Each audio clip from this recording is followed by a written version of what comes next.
Can a dirty or damaged air filter cause a transmission to shift harshly? Well, we're going to find out how and why next.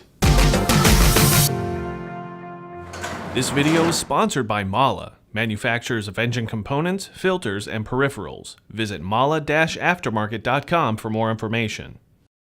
Here's the situation. A customer brings their car to your shop. It's either shifting harshly, or it's slipping, or even hanging in gear. So what's going on? One of the inputs for a transmission is the mass airflow sensor.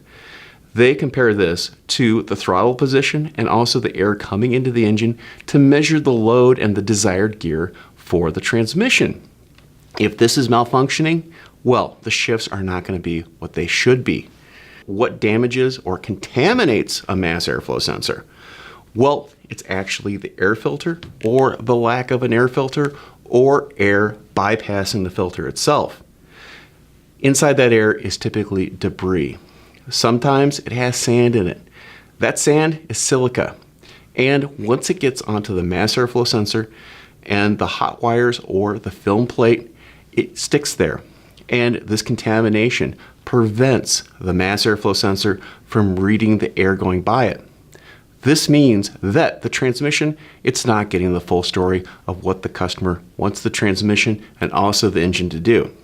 The two main reasons why unfiltered air can make its way to the mass airflow sensor are, first of all, the customer is not replacing the filter regularly. The filter becomes restricted, there is a huge pressure differential between the engine side and the outside air side, and it sucks the filter and rips some of the pleats. Second of all is installation errors and damage to the air filter housing. If the filter is not properly sealing in the housing, well, you're going to have issues where unfiltered air can make it past the seal. Also, some low-quality filters will actually leak around the side and allow unfiltered air to make it to the mass airflow sensor. So keep this in mind the next time you have a customer in your shop with a malfunctioning transmission. I'm Andrew Markel. Thank you very much.